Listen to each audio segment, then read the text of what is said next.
Hello teachers, today I'm going to teach you how to create an assignment via Canvas. On the left, right here, you're going to go to Assignments,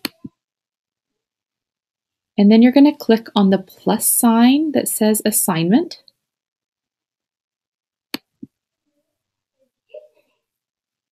And you can title what your assignment is, so I'll just say Practice Assignment. Down here, this is where you can write what the assignment is or what the students will be doing. You're going to give that assignment some context. What is it and how will they be using it?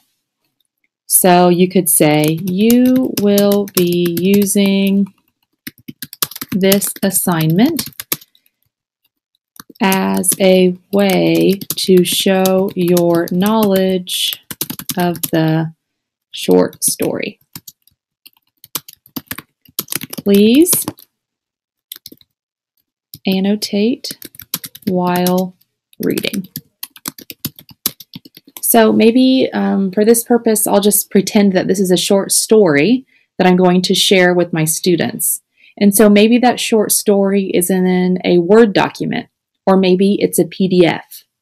You could add it here so the students could then retrieve it on their device.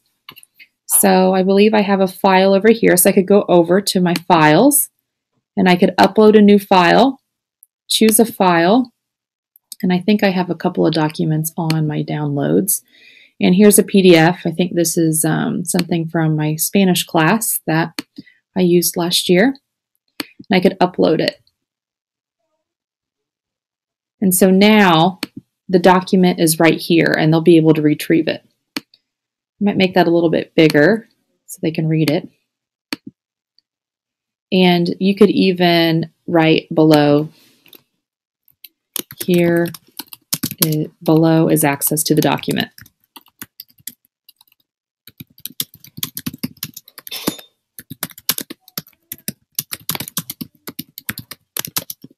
And then they know that they would click here. So then after you have the assignment there, you could give it some points. Let's say this one's going to be worth 10. You can also put it into a group. So for example, I said this was short stories, or maybe you're a teacher that that gives a lot of notes and you want to give them maybe a note guide. Or maybe this is a practice worksheet for multiplication. You could actually give this assignment a group name, and you could add it right here. So I'm going to change mine, and I'll change mine to short story. Add group.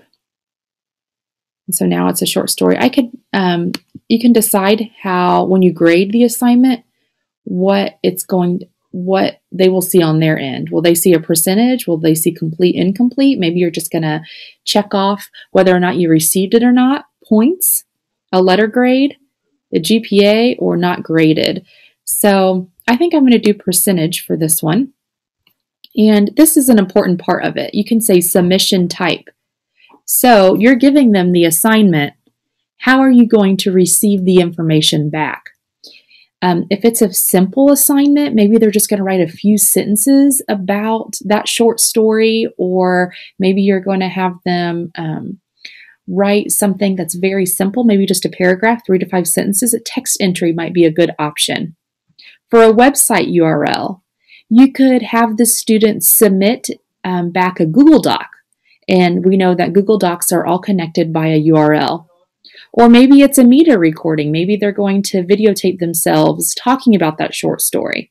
Then you could click that.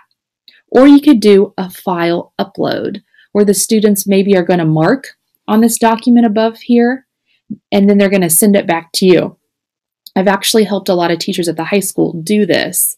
And that is actually how the next video that I'm show you, I'm going to show you some ways that the students can mark on the document and send it back to you. So for this one, I'm going to say that I want them to actually write on the short story, and I want them to annotate it. So I'm going to pick File Upload. And then down here, you can decide who are you going to assign this to. So if it's a group assignment, maybe they're going to do it together. You could click here.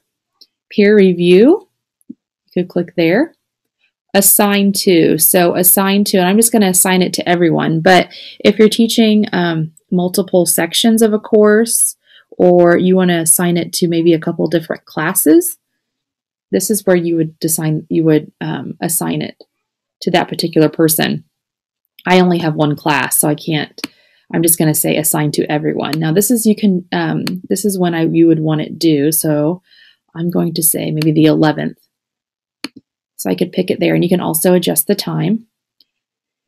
You can make it available. Obviously, you would probably make this available a couple of days before it's due. So I could say the 10th, and maybe it's going to be available. It says available from here to here. So maybe it's really due. You want it by August 11th, but you know how it is. Sometimes students aren't in class, or sometimes they're absent, or sometimes they need extra time because of an IEP.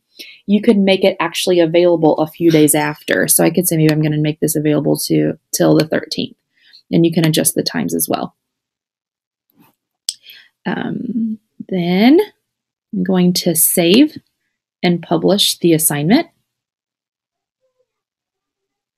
And then when students log in and they go to assignments on their end, they'll be able to see the assignment and turn it back into you.